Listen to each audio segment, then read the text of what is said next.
Bagi pembaca novelnya ataupun bagi pemirsa yang beruntung pernah menyaksikan serial TV Wiro Sableng di tahun 90-an, tentunya tidak akan asing dengan gimana sih Wiro Sableng itu.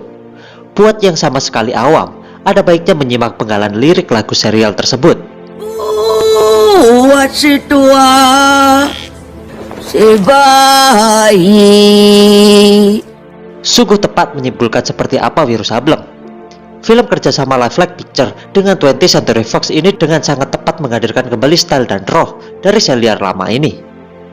Film ini exactly terasa seperti menonton serialnya, dengan kualitas visual dan set produksi yang jauh lebih mahal. Ajiannya sekarang bukan efek tepung, tapi efek komputer. Kostumnya tradisional dan sederhana, tapi tak tampak kuno sebab disimulasikan dengan gaya modern. Dan kali ini tidak perlu berlama lagi, langsung saja kita masuk ke alur cerita dari 212 Warrior.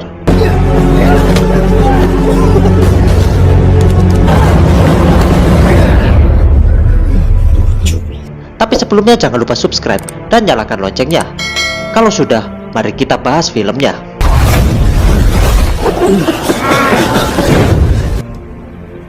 Roh, budak, kutanya dari mana kau berasal, bukan di mana kau tinggal.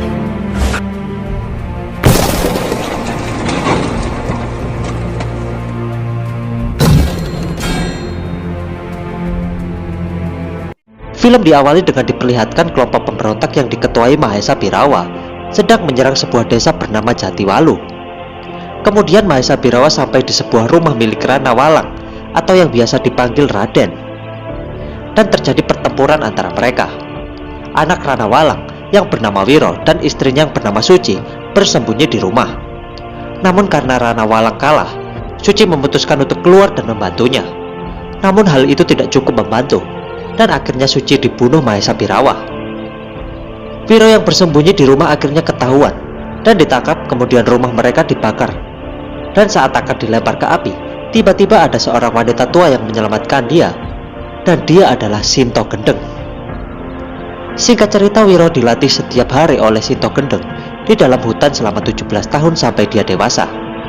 Semua jurus silat sudah diajarkan kepada Wiro. Namun ada satu yang masih harus bisa didapatkan olehnya, yaitu kapak maut naga geni 212, yang mana kapak ini bisa dimiliki jika ia memiliki hati yang bersih dan suci, dan juga atas keinginan kapaknya itu sendiri. Wiro memimpikan masa-masa kelam saat ia masih kecil, dan saat ia terbangun, dia melihat di dada dan telapak tangannya ada goresan menyerupai angka 212, yang memiliki arti kalau di alam semesta ini memiliki dua unsur yang berlawanan, namun berpasangan, dan semua bersumber dari yang satu, yaitu Tuhan Yang Maha Esa. Kemudian Sinto Gendeng menceritakan pada Wiro bahwa 40 tahun lalu dia pernah mengangkat seorang anak laki-laki seperti Wiro dan menjadi harapan untuk menjadi pewaris kapak maut 212. Namun harapan yang besar juga menjadi kekecewaan yang besar, karena di suatu hari saat itu Sinto Gendeng pulang dan melihat muridnya mencuri kapak maut 212 yang kemudian dihadang oleh Sinto Gendeng. Dengan rasa kecewa, Sinto Gendeng mengusir muridnya itu. Wiro yang ditugaskan untuk mencari Mahesa Birawa dan berjanji membawanya kembali.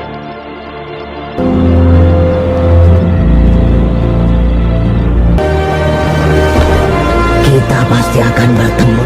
Kemudian Sin berpindah ke sebuah desa bernama Kalijaga. Sang raja bernama Kamandaka mendapatkan kabar kalau sedang ada pergerakan menuju desa. Sang raja sangat khawatir karena Putri Rara Murni dan pangeran masih berada di perjalanan pulang kembali dari berlatih. Kemudian penasihat raja meminta untuk mengirimkan panglima untuk pangeran agar bisa sampai dengan selamat. Perjalanan pun dimulai, dan di perjalanan Wiro dihampiri oleh seorang pria tua pemabuk berjuluk Dewa Tua dan muridnya bernama Anggini. Anggini diperintahkan untuk mengikuti perjalanan Wiro untuk mencari Mahesa Birawa. Kemudian baru sampai di sebuah warung makan, dan tak lama anak buah Mahesa Birawa bernama Kalimunding datang. Dan mendengar Kalimunding mengatakan nama Mahesa Birawa membuat Wiro Sableng menjadi kaget. Pangeran dan pasukannya juga sampai di warung, dan membuat Kalimunding dengan pasukan pelindung pangeran terlibat pertarungan yang akhirnya membuat Wiro ikut bertarung. Dan terjadilah pertarungan antara Wiro dan Kalimunding yang dimenangkan oleh Wiro. Sedangkan di sisi lain, pangeran dan Rara Murni berhasil kabur menggunakan kuda. Namun salah seorang anak buah Kalimunding terus mengejar mereka. Kemudian Wiro pun ikut mengejar mereka dan sampailah di sebuah hutan sunyi. Dan di sana Wiro bertemu dengan Santiko, yang ternyata sudah menangkap mereka dan mengikatnya di pohon yang berada di pinggir jurang. Dan akhirnya mereka jatuh ke sungai yang berada di dasar jurang.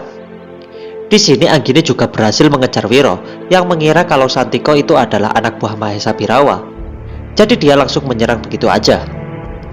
Sedangkan di sisi lain, sang pangeran tertangkap oleh anak buah Kalimunding di markas Mahesa Birawa. Mahesa Birawa ingin menyabotase dan menghancurkan kerajaan yang dibantu oleh sang orang dalam dari kerajaan yang adalah panglima kerajaan yang diutus penasehat untuk menjemput pangeran. Kemudian terjadi perselisihan dengan anak buah Mahesa dan lainnya. Kalimunding kembali ke markas dan mengadukan keberadaan seorang pendekar kapak maut naga geni bernama Wiro dan membuat Mahesa Birawa terkejut. Kemudian mereka menyuruh salah seorang anak buahnya untuk mencari keberadaan Wiro. Kembali berpindah ke Wiro yang tiba-tiba didatangi oleh seorang wanita yang bernama Bidadari Angin Timur yang mengatakan kalau harus menyelamatkan negeri ini karena pendekar golongan hitam dipimpin oleh Mahesa Birawa yang mana ini menjadi berkaitan dengan Wiro Sableng. Akhirnya mereka kembali berkumpul dan melanjutkan perjalanan, dan akhirnya mereka bertemu dengan pangeran yang menjadi sandera dan tebusan kepada raja. Namun saat ingin membebaskan sang pangeran, mereka dihadang oleh anak buah yang bisa menghipnotis mereka dengan racun. Kemudian Wiro disadarkan Anggini dan meniup suling kapak maut sehingga sang musuh menjadi ketahuan. Di sini terjadilah pertarungan yang keren banget. Kemudian Wiro dan teman-temannya berhasil mengalahkan anak buah Mahesa dan berhasil menyelamatkan pangeran. Mereka melanjutkan perjalanan dan mereka melihat desa sudah hangus dan rata dengan tanah. Di kerajaan, sang raja pergi menemui Mahesa Birawa dengan kawalan penuh sambil membawa emas untuk tebusan sang pangeran. Ternyata pangeran tidak berada di sana, justru panglima kerajaan yang berada di sana, dan itu membuat sang raja marah. Dan akhirnya terjadi pertempuran antara pasukan kerajaan dan anak buah dari Mahesa Birawa. Tak lama kemudian Wiro Sableng dan teman-temannya juga sampai di sana dan langsung dihadang oleh Birawa sendiri, dan terjadilah pertarungan sengit antara Wiro dan Birawa. Namun tim Wiro dan pasukan kerajaan mengalami kekalahan. Putri Rara Murni pun tewas saat ingin menyelamatkan Anggini yang membuat mereka harus mundur dari pertempuran, dan Wiro pun sekarat karena racun dari pukulan Mahesa Birawa. Di saat raja tidak berada di kerajaan, penasehat pun ternyata juga berkhianat dan mencoba melengsarkan kekuasaan raja dengan menangkap permaisuri. Akhirnya kerajaan pun dapat dikuasai dan tahta kerajaan jadi milik penasehat raja yang berkhianat, yang mana dia adalah adik dari seorang raja Kamandaka itu sendiri. Setelah merasa baikan, Wiro bersama raja dan pasukannya memikirkan taktik untuk menerobos dan menyerang balik kerajaan yang sudah dikuasai Mahesa Birawa. Saat merayakan pesta kemenangan, Anggini berperan sebagai orang yang menaklukkan para pasukan yang berjaga di gerbang, sedangkan Wiro dan Santiko menyamar menjadi penari topeng yang akan menghibur sang raja. Dan pasukan yang lain menghabisi sisanya agar mereka bisa menuju ke singgasana. Namun akhirnya ketahuan, yang akhirnya mereka harus kabur dari pasukan Mahesa Birawa yang jumlahnya lebih banyak. Akhirnya satu persatu prajurit Mahesa dapat dikalahkan. Mereka satu persatu menemukan musuh yang seimbang, yang akhirnya dapat dikalahkan semua, dan mereka berhasil untuk ke singgasana. Raja Kamandaka langsung mengejar adiknya yang berkhianat, sedangkan Wiro harus bertarung 1 lawan 2 dengan Mahesa dan Kalimunding. Wiro Sableng akhirnya berhasil mengalahkan Kalimunding dan membuat Mahesa menjadi was-was. Akhirnya pertarungan sengit antara Wiro dan Mahesa Birawa terjadi. Pada awalnya, berkali-kali Wiro dengan mudah dapat dikalahkan Mahesa. Namun saat Mahesa ingin mengakhiri pertarungan dengan pukul lautnya, kapak naga geni menyelamatkan Wiro, kemudian menggunakan jurus seruling sakti dari kapak untuk mengalahkan Mahesa. Karena Wiro Sableng berhasil memberikan perlawanan, Mahesa menjadi semakin marah. Berkali-kali ia mencoba namun tetap kalah. Akhirnya Anggini dan Santiko datang untuk membantu. Dengan sekali tebasan, Mahesa pun tewas di tangan Wiro. Akhirnya mereka bertiga melanjutkan perjalanan mereka, dan di tengah jalan mereka pun berpisah untuk melanjutkan misi mereka masing-masing. Dan film pun selesai. Oke, itulah rangkuman alur cerita film Wiro Sableng yang tayang di tahun 2018 lalu. Bagaimana menurut kalian? Kalau menurutku sih film-film Indonesia udah bisa diakui dunia kalau dilihat dari segi cerita dan efeknya. Oh iya, di akhir film ada sedikit credit scene yang menceritakan kalau Mahesa Birawa ternyata masih hidup dan menyuruh muridnya untuk menguasai kitab wasiat iblis. Apakah Wiro Sableng akan mendapatkan sequel? Kita nantikan saja gimana ke depannya. Terima kasih sudah mampir di channel ini, dan jangan lupa like dan komen, dan jangan lupa juga makan, oke? Aku undur diri, adios.